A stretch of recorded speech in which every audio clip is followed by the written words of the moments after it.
할머니 한 분이 할머니 집에 놀러 온 어린 손자를 데리고 시장을 갔습니다. 뭐 집에 있어도 손자하고 같이 놀 것도 없고, 오늘은 시장에 뭐가 나왔나 궁금하기도 하고, 그래서 시장을 갔어요. 그렇게 시장을 갔는데 오늘따라 웬일이죠?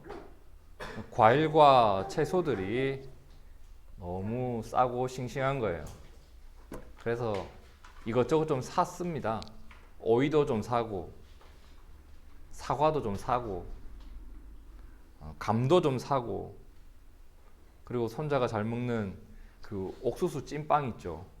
술빵이라고 하는 그것도 좀 사고. 이렇게 하나하나 사다 보니까 까만 봉다리가 점점 많아지죠. 어때요? 짐이 많아졌습니다. 꽤 무거워졌어요. 무거워도 어떻게 해야 하겠어요? 이미 샀는데 집까지는 어떻게든 들고 가야 되겠죠.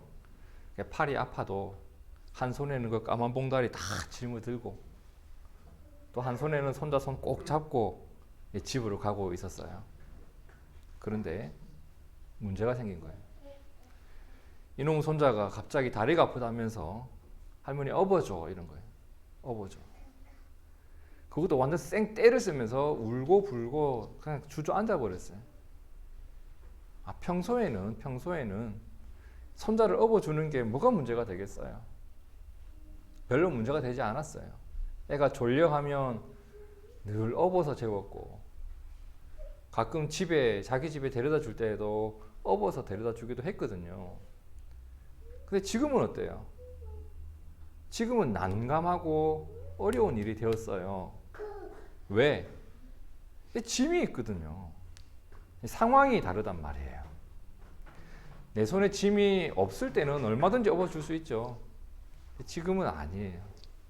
시장에서 샀던 물건만 해도 지금 겨우겨우 들고 가고 있었는데, 여기에 손자까지 업고 가기에는 할머니가 감당할 수 있는 일의 양이 넘어버린 거죠.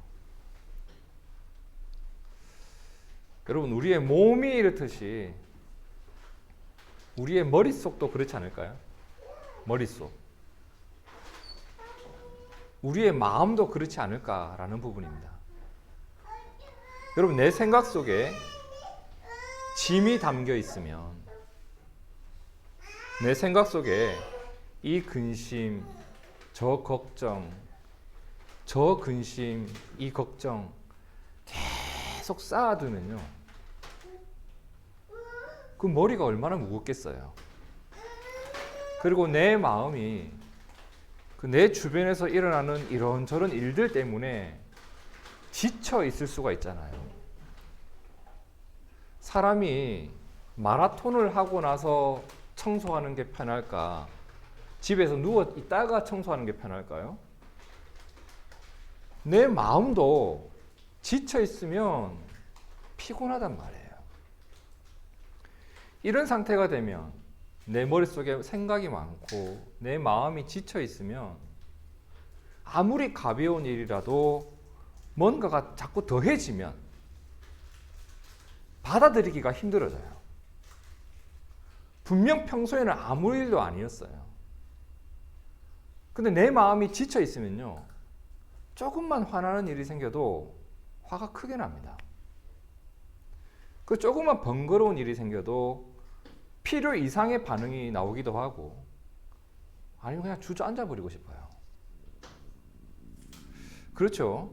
내가 겪는 일이 똑같다고 내 반응까지 똑같은 건 아니에요. 내 상황에 따라 그 반응이 달라질 수 있는 거죠. 근데 사람들이 내 속사정이 어떤지 별로 관심 없어요. 다만 내가 똑같은 일에 이렇게 반응하기도 하고 저렇게 반응하기도 할 때 나보고 계속 뭐라고 해요? 그들은 내 속에 관심도 없으면서. 보통 사람들은 평소에 나한테 하던 대로 하고 하던 대로 말하고 하던 대로 나에게 뭔가 시키고 그럽니다. 근데 그런 것들이 내 마음이 시끄러울 때는 참 어려운 일이 되고 말죠. 자, 이런 이해를 가지고 이제 오늘 말씀을 한번 살펴보려고 합니다.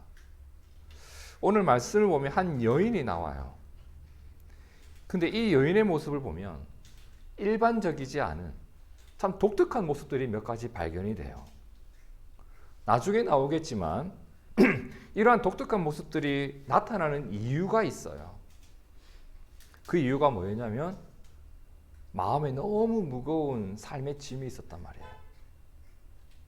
그것도 너무 오랜 세월을 그 마음의 짐을 가지고 살았어요. 그러다 보니 독특한 모습들이 몇 가지 나타나는데, 그러면 이 여인에게서 볼 수 있는 독특한 모습이 무엇인지 그것부터 일단 한번 살펴봅시다. 그것을 살펴보기 위해서 우리가 창세기 24장 11절을 좀 먼저 봐야 되는데, 함께 읽어볼까요? 시작. 그 낙타를 성 밖 우물 곁에 꿀렸으니 저녁 때라 여인들이 물을 기르러 나올 때였더라. 자, 창세기 24장 이 말씀 기억나세요? 아브라함의 종이 아브라함의 아들 이삭과 결혼할 여인을 찾아서 저 멀리 떠났던 이야기입니다. 자, 그때의 상황이 기록된 말씀인데요. 아브라함의 종이 우물 곁에 앉아 있었습니다. 그리고 자신과 낙타에게 마실 물을 줄 여인을 기다리고 있었죠. 자세히 보세요. 어느 때라? 저녁 때라. 어느 때라? 저녁 때라. 저녁 때 어떤 일이 일어난다? 여인들이 물을 기르러 나올 때였더라 라고 했습니다. 이 지역 매우 더워요. 이스라엘 안 가보셨죠? 덥습니다. 난 가봤지. 날씨 때문에도 그렇고 그들의 관례상 보통 해가 질 때에 물을 길러 옵니다. 이게 습관이에요. 근데 요한복음 4장 6절을 보세요. 때가 6시쯤 되었더라. 사마리아 여자 몇 사람이? 한 사람입니다. 한 사람이 물을 기르러 왔다. 여기서 말하는 6시는 현재 우리가 사용하는 6시가 아니에요. 유대 시간에는 더하기 6을 하면 됩니다. 그럼 오늘 우리가 사용하는 시간이 돼요. 6시 더하기 6은 12시죠. 낮 12시예요. 아주 더운 시간이에요. 햇살이 가장 뜨거운 시간이죠. 근데 왜? 아무도 물 깃는 시간도 아니고 우리의 습관적으로도 이 시간에는 물을 안 떠요. 근데 왜 그 시간에 물을 뜨러 갔을까? 간단하죠. 아무도 가지 않는 시간이기 때문에 그래요. 사람들을 만나지 않을 수 있는 시간이기 때문에 그래요. 그만큼 사람을 멀리하고 싶었던 거예요. 여러분, 삶에 상처가 많고 내 마음의 짐이 무겁다 보면요, 사람을 만나는 게 힘들어져요. 그들과 이야기 나누는 게, 때로는 누군가의 행복을 보는 것조차도 짐이 돼요. 나는 이렇게 힘들어 죽겠는데 누군가가 웃는 모습을 보면 그것도 마음에 상처가 될 때도 있어요. 그만큼 힘들단 말이에요, 지금 이 여인이. 자, 그래서 아무도 없는 시간에 물을 뜨러 갔어요. 그런데요, 사람이 없어야 될 시간이잖아요, 그죠? 사람이 없기 때문에 갔는데, 아니 오늘따라 그 우물 옆에 한 사람이 앉아 있는 겁니다. 머릿속으로 무슨 생각을 했을까? 아이씨, 저것도 뭐야? 누가 있었는가? 6절을 봅시다. 거기 또 야곱의 우물이 있더라. 예수께서 길 가시다가 피곤하여 우물 곁에 그대로 앉으시니 때가 6시쯤 되었더라. 누가 앉아 있었죠? 예수님이 앉아 있었어요. 그리고 6절만 보면 길 가시다가 피곤하여 우물 곁에 앉으셨다라고 해놨지만 이 말씀의 앞, 뒤 내용을 보면요, 예수님은 아주 의도적으로 그 자리에 가셨고 그 자리에서 이 여인을 기다리고 계셨던 겁니다. 즉 우연이 아니라 예수님의 의지였고, 이곳에서 여인이 예수님을 만난 것은 어쩌다 생긴 만남이 아니라 예수님이 그곳에서 이미 기다리고 계셨다는 겁니다.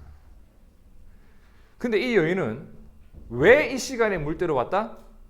사람을 피하기 위해서 이 시간에 물을 뜨러 왔는데 그 자리에 웬 남자가 앉아 있으니까 별로 달갑지 않았을 겁니다. 그런데 그 남자가 나한테 또 말을 거네. 조용히 앉아가지고 왜 말을 걸어? 예수님이 물을 기르러 온 그 여인에게 작은 부탁 한 가지를 해요. 어떤 부탁? 물 좀 달라고. 물 좀 달라고. 어려운 일 아니죠? 물 좀 줘봐. 이거 물 주면 되는 거예요, 그죠? 어려운 일 아니에요. 근데 이 여인이요, 그걸 안 줘요. 물 한 잔 주는 것이 뭐 그리 어려운 일이라고 그걸 안 줄까? 그러면서 아주 표면적인 핑계를 댑니다. 사실 표면적으로 유대인과 사마리아 사람들 사이에는 서로 상종하기 싫을 정도로 좀 복잡한 사정들이 있긴 해요. 지난 역사 속에서 민족 간의 갈등이 있기도 했고, 그리고 사회적 분위기상 남자와 여자가 서로 거리를 좀 두기도 했고요. 그녀가 이런 것을 핑계 삼아 이런 대답을 하죠. 요한복음 4장 9절 함께 읽어봅시다. 시작. 사마리아 여자가 이르되 당신은 유대인으로서 어찌하여 사마리아 여자인 나에게 물을 달라 하나이까 하니 이는 유대인이 사마리아인과 상종하지 아니함이로라. 그죠? 유대인인 당신이 왜 나에게 물을 달라고 합니까? 그래도 아무리 그래도 지나가는 나그네한테 물 한 잔 주는 것이 그리 어려운 일이었을까? 여러분, 이스라엘 사람들은요, 그리고 이 지역 사람들은 나그네를 환대하는 것을 매우 중요하게 여기는 사람들이에요. 아브라함도 나그네에게, 천사들에게 음식을 대접했죠. 지금도 선교팀 이스라엘을 가면요, 아랍 지역을 가면요, 밥 한 그릇 주세요라고 하면 사람들이 환대를 합니다. 그것이 그들의 문화예요. 근데 이 물 한 잔 주는 게 그렇게 어려운 일이었을까? 여기서 우리가 생각해 봐야 될 것이 있어요. 그녀가 말한 이 이유가 전부 다였을까? 정말 이것 때문에 물을 주지 않았던 걸까? 이어지는 말씀을 보면요, 이건 핑계였어요. 진짜 이유는 따로 있었단 말이에요. 사람들이 없는 시간에 물을 뜨러 왔습니다. 왜 그랬을까? 지나가는 나그네에게 물 한 잔 주는 일이 그것조차도 하기 싫을 정도로 마음이 지쳐 있었습니다. 그걸 거절합니다. 도대체 무슨 사정이 있었길래, 도대체 얼마나 마음이 지쳐 있었길래 이렇게 되었을까? 그 내용이 오늘 본문이에요. 자, 16절을 보세요. 이르시되 뭐라고 합니까? 가서 내 남편을 불러오라. 내 남편을 불러오라. 아니, 물 한 잔 달라던 사람이 갑자기 남편을 데리고 오래요. 너무 뜬금없는 이야기예요. 우리가 보기엔 그렇죠. 너무 뜬금없는 이야기예요. 왜 갑자기 그런 이야기를 꺼낼까 싶지만, 이 여자가 보기에는 뒤통수한테 팍 맞은 것처럼 팍 뭔가 지나가는 충격적인 말 한마디였어요. 왜? 이게 내 아픔의 이유였거든요. 내 남편을 불러오라. 그러자 여인이 이렇게 대답합니다. 나 남편 없는데요. 진짜였을까요? 거짓말이에요. 그런데 예수님이 그녀의 이 거짓말 속에 담겨 있는, 이 거짓말 속에 담겨 있는 그녀의 진심을 읽어내요. 예수님께서 그녀의 말을 듣고 이렇게 대답합니다. 이르시되 네가 남편이 없다고 거짓말하지 마! 이렇게 한 게 아니라 그 말이 옳다. 너에게 남편 5이 있었고 지금 6번째 남편인데 그자도 내 남편이 아니다. 그러면서 뭐라고 해요?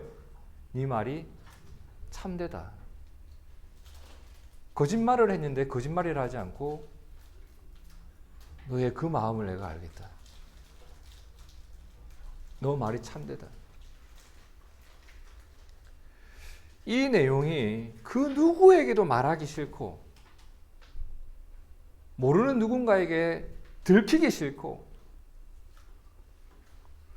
사람들을 마주하기 싫고 그냥 나 혼자 품고 살아가는 내 삶에 풀지 못하는 짐처럼 그냥 껴안고 살아가는 그녀의 삶의 현실적인 내용이었거든요.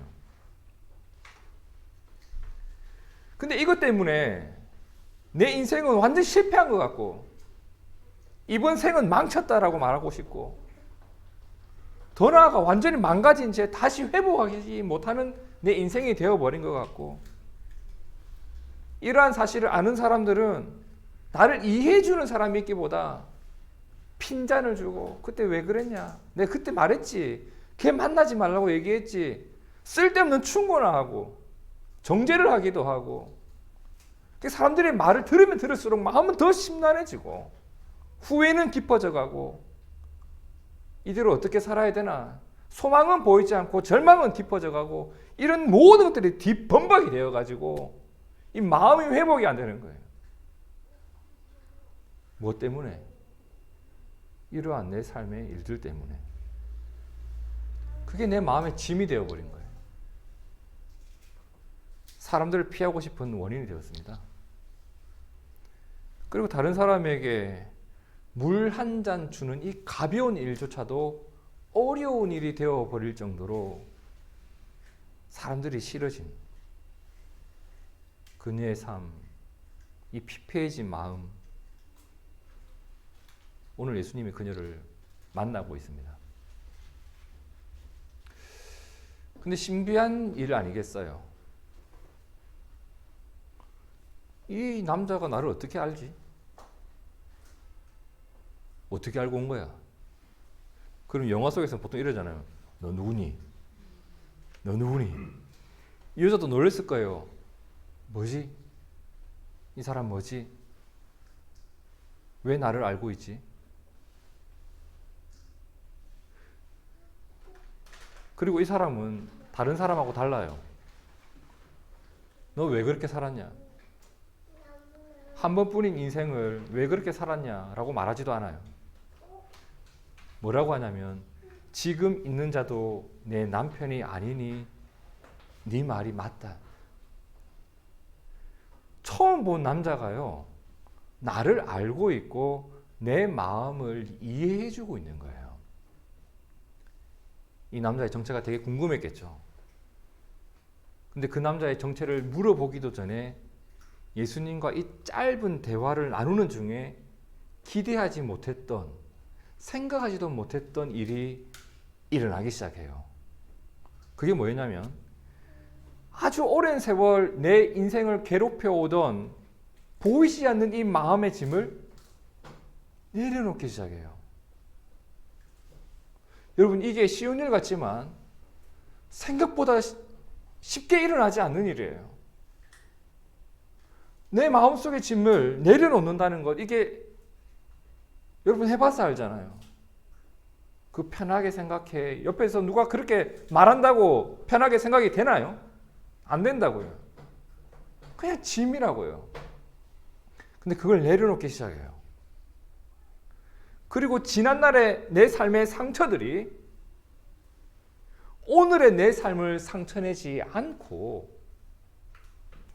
오늘의 삶이 지난날의 아픔에 끌려가지 않고 그렇게 내가 새로운 인생을 시작할 수 있는, 내가 뭔가를 다시 해봐야 되겠다라고 하는 그 가능성을 보고 그것을 시작할 수 있는 힘을 얻게 됩니다. 예수님과의 이 짧은 대화 속에서. 아무도 찾아오지 않는 12시에 우물에 왔던 이 여인입니다. 그렇죠? 그리고 예수님에게 뭘 안 줬다고? 물 한 잔도 안 줬다고요. 천국에서 이 여인 예수님 만나면 뭐라고 할까요? 주님, I'm sorry. 물 안 준 거 미안해요. 근데 이 여인이 새로운 힘을 얻어서 어떻게 변화되었는지를 보세요. 자, 요한복음 4장 28절과 29절입니다. 여자가 물동이를 버려두고, 자, 물 들어왔는데 그 물동이를 버려두고 어디로 가요? 동네로 들어갑니다. 자, 동네에 들어가면 누가 있어요? 사람이 있다고요. 사람을 피해서 우물에 왔는데, 사람이 없는 시간에 우물에 왔던 사람이 사람들을 찾아가요. 그리고 뭐라고 해요? 내가 행한 모든 일. 이게 내 인생의 부끄러움이었다고. 이것 때문에, 이 마음의 짐 때문에 내 인생이 망가져 있었다고요. 근데 내가 행한 모든 일을, 다시 말해서 그녀의 부끄러움을 떳떳하게 이야기할 수 있는 이런 마음의 힘을 얻었다고요, 여러분. 내가 행한 모든 일을 내게 말한 사람을 와서 봐라. 그러면서 뭐라고 고백해요? 이가 그리스도가 아니냐. 저가 하나님의 독생자가 아니냐. 저가 우리의 구원자가 아니냐. 저가 내 삶을 새롭게 세우신 분이 아니냐. 그리고 유대인이라고 뭐 안 줬다? 물 한 잔도 안 주더니 40절에 보세요. 사마리아인들이 예수께 와서 자기들과 함께 유하시기를 청하니 하룻밤 묵고 가십시오. 밥도 차려주고 물도 주고. 거기서 이틀을 예수님이 머물러 계셨다고 해요. 물도 안 주더니 숙소도 주고, 숙소 제공, 식사 제공. 예수님의 말씀을 듣고 예수님을 믿었다고 해요. 여러분 보이세요? 한 여인이 자신의 삶을 찾았습니다. 내 무거운 마음의 짐 때문에 회복하지 못하고 있었던 이 여인의 삶이, 예수님이 나를 이해해 주시고, 예수님이 나를 알고 계시고, 예수님이 나를 새롭게 하신다는 그 변화로 인해서 완전히 새로운 삶을 찾았죠. 그리고 이 여인을 통해서 누가, 사마리아 그 동네 사람들이, 아니 쟤를 이렇게 변화시킬 정도의 분이면 그 사람 누구인가? 늘 우울하게 살아가고 아무도 가지 않는 12시에 늘 물들어 가던 저 여인을 이렇게 변화시킨 그 사람이 누군데? 그러면서 예수님의 말씀을 듣고 예수님을 만나기 시작합니다. 여러분, 상처받은 사람이 회복되면 능력의 종이 됩니다. 제 경험상 그래요. 힘든 사람이 힘을 얻고 살아가면 그를 변화시킨 게 누군가 궁금해집니다. 회복의 가능성이 보이지 않던 인생을 예수님이 회복시켜 놓으셨고, 너무 큰 상처를 가지고 있었던 사람이 이제 복음의 통로가 된 거예요. 이것이 사마리아 그 땅에서 있었던 일입니다. 오늘 말씀에서 우리가 두 가지를 꼭 기억했으면 좋겠습니다. 첫 번째로, 예수님이 나를 알아요. 여러분, 예수님이 나를 안다는 것을 잊지 마세요. 예수님은 내 어깨에 있는 짐뿐만 아니라 내 생각 속에, 내 마음 속에 담아둔 짐을 아시는 분이에요. 예수님 그걸 아는 분이에요. 그래서 예수님은 정죄하지 않아요. 그 죄 때문에 본인이 십자가 위에서 죽으셨지, 우리한테 그 죄로 책임지라고 하지 않아요. 예수님이 가늠한 여인에게도 말씀하셨죠. 다시는 죄를 짓지 마라. 너에게 돌을 던지는 사람은 없을 거다. 근데 죄는 짓지 말자. 예수님은 우리에게 그렇게 다가오시는 분입니다. 오늘 말씀에도 한 여인의 삶이 얼마나 고달픈지 주님이 알고 계셨고, 그래서 일부러 우물에 가서 기다리고 계셨던 거예요. 제가 예수님을 만났던 것을 떠올려 봐도 그래요. 겉으로 보기에는 어떤 부흥회에서, 겉으로 보기에는 어떤 수련회에서 내가 예수님을 만난 것 같지만, 그 수련회에 예수님이 나를 기다리고 계셨다. 그 부흥회에서 예수님이 나를 기다리고 계셨다. 그 한 번의 예배에서 예수님이 나를 기다리고 계셨다. 우리가 주일에 이런 마음이 좀 있었으면 좋겠어요. 그 예배 현장 속에 예수님이 나를 기다리고 계신다. 나는 생각도 못했는데 오늘 그 자리에서 내가 예수님의 은혜를 경험한다. 이 여인 기대하지 못했던 만남이 있었죠. 그죠? 예수님이 그녀를 회복시켜 갔습니다. 예수님이 나를 아신다는 것이 왜 중요한가? 왜 중요할까? 그분만이 나를 다시 일으켜 세울 수 있는 분이시기 때문에 그렇습니다. 자녀들이 학교에서 시험을 칩니다. 시험을 치면 뭐가 나온다? 점수가 나온다. 자, 아이가 빵점을 받았어요. 그러면 부모가 뭐라고 할까요? 이 빵점짜리 인생아! 평생 빵점처럼 살아라. 멍청한 놈의 새끼. 부모가 그렇게 하나요? 다시 해보자. 다음에 잘해보자. 이게 다가 아니야. 괜찮아. 부모가 자녀를 이렇게 세워주잖아요. 예수님은 사마리아 여인에게 너 왜 그렇게 살았냐? 그렇게 왜 그렇게 살았냐? 지금 이 나이가 몇이냐? 결혼 6번 하다가 다 늙어 죽겠다 이제. 어떻게 할 거냐 이렇게. 한마디도 이런 말 안 했어요. 그녀의 마음을 아셨고 네 말이 참되다. 그녀의 삶을 새롭게 시작할 수 있도록 도와주셨습니다. 지난주 주님이 제게 주신 은혜가 있었습니다. 참 마음 어려운 일들이 일주일 하나씩 생기는데 사람들의 충고가 너무 듣기 싫은 거예요. 제가 볼 때는 아무것도 모르는 사람들이 아무 말이나 막 던져요.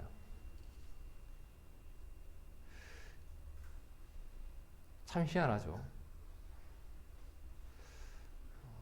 그런데 예수님께서 제 마음을 읽어주시는 것 같았습니다. 예수님이 제 마음을 만져주시는 것 같았어요. 그게 참 얼마나 귀한지 몰라요. 예수님이 나를 아신다. 예수님은 우리의 온전한 삶을 이끌어 주시는 분임을 꼭 기억합시다. 두 번째로 우리가 기억해야 될 것은 교회가 예수님처럼 해야 해요. 교회가. 제가 좀 교회를 좀 다녀봤습니다. 이곳저곳 많이 다니지는 않았지만 저는 주일에 둥지교회 말고 다른 교회 가면 안 되잖아요. 그래서 교회를 몇 개 다녀봤어요. 근데 좋은 교회가 있고 안 좋은 교회가 있더라고요. 좋은 교회의 특징이 있더라. 1. 교회에서 정해주는 행사가 적다. 이번 달은 이거 합니다. 다음 달은 이거 합니다. 다음 주엔 이게 있습니다. 광고에 교회 행사들이 나열된 교회는 안 좋은 교회일 확률이 굉장히 높다. 교회에서 목회자가 지도자들이 정해주는 행사가 적어요. 근데 성도들이 친구가 되어 있어요. 기억하셔야 돼요. 친구처럼 지내는 게 아니라 친구가 되어 있어요. 그래서 자기들끼리 행사가 많아. 꽃 보러 가자. 돈가스 먹으러 가자. 짜파게티 끓여놨다가 얼른 온나. 가까이 지내고 성도들이 친구가 되어 있더라고요. 셋, 서로에 대한 관심과 배려가 깊더라고요. 그래서 좋은 교회는 기도 제목을 말하지 않아. 말할 필요가 없지.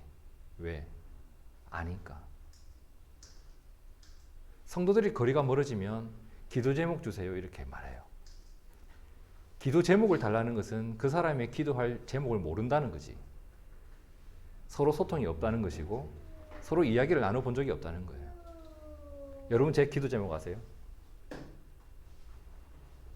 저는 여러분의 기도 제목을 압니다. 아시나요? 관심을 좀 가져달라고. 그게 좋은 교회라고요. 종현아, 은선이의 기도 제목을 아니? 아셔야 된다고. 이게 좋은 교회의 증거예요. 교회 안에 내 마음이 힘들 때 나를 찾아주는 성도 한 명이 있는 것, 그죠? 친구가 그렇게 지내잖아요. 또 마음이 힘든 사람에게 내가 먼저 다가갈 수 있는 것, 이 좋은 교회예요. 여러분 한번 생각해 봅시다. 늘 밝고 웃던 사람이 어느 날 갑자기 보니까 얼굴이 어두워졌어요. 이 사마리아 여인 얼굴이 어둡게 지냈어요. 그럴 만한 이유가 있지 않겠어요? 함께 많은 이야기를 나누던 사람이 어느 날 갑자기 말이 확 없어졌어요. 뭔가 이유가 있지 않겠어요? 그럼 보통 사람들이 이렇게 한다고. 요즘 왜 그래? 왜 그래? 를 물어봐요. 근데 예수님은 어떻게 해요? 충고하지 않습니다. 정죄하지 않아요. 다만 그를 이해합니다. 그럴 만큼 어떤 일이 있나 보다. 그 사람을 알고 그 사람의 마음속에 있는 그 짐을, 그 보이지 않는 짐을 내려놓을 수 있도록 도와주는 게 예수님을 닮아가는 교회라고요. 그래서 좋은 교회를 세우기 위해서 꼭 필요한 것이 몇 가지 있습니다. 그 사람의 겉만 보지 말고 그 사람의 마음을 이해해 줄 줄 알고 그 마음의 짐을 진 자에게 짐을 더하여 주는 게 아니라 좀 내려놓을 수 있도록 도와주고 힘든 사람이 다시 일어설 수 있도록 좀 다가가서 보다듬어 주는 거 있죠. 제가 부교육자 시절에 여러분 수족구 아시나요? 수족구. 이 손과 발과 목구멍 안에 기포가 생겨가지고 그 뭐라고 하지? 물집이 생기는 거예요. 저 목 안에 그 염증이 생기고 물집이 생겨가지고 터져가지고 말은 아예 못하죠. 근데 금요일이 된 거예요. 찬양 인도를 해야 돼. 목소리도 안 나오는데 찬양 인도를 어떻게 해요? 참고 하는 거예요. 부교육자 다른 동역자가 있었단 말이에요. 안 도와줘. 안 도와줘. 오늘 목사님 하는 날이잖아요. 찬양이도 목사님 하는 날이잖아요. 내가 할게요. 그냥 그런 거예요. 이걸 동력자라 할 수 있을까? 제가 교회 다니면서 그런 일도 경험하면서 누군가가 짐을 가지고 있을 때 방관하는 거 너무 그거 보기가 안 좋더라고요. 여러분 우리가 누군가의 짐을 덜어줄 수 있는 사람이 되었으면 좋겠습니다. 그게 예수님을 닮아가는 것이고 그것을 사랑이라고 우리가 말을 하잖아요. 이러한 일이 꼭 있었으면 좋겠습니다. 나를 아시는 주님께 내 짐을 맡길 수 있고 우리가 서로의 짐을 덜어줄 수 있는 것. 그 일을 통해서 하나님의 나라가 펼쳐질 줄로 믿습니다. 나를 아시는 예수님께 나의 삶을 맡기자. 그리고 우리가 서로 마음이 연결되어 있는 교회가 되자. 이 일이 꼭 반드시 있기를 진심으로 소망합니다. 함께 기도하겠습니다.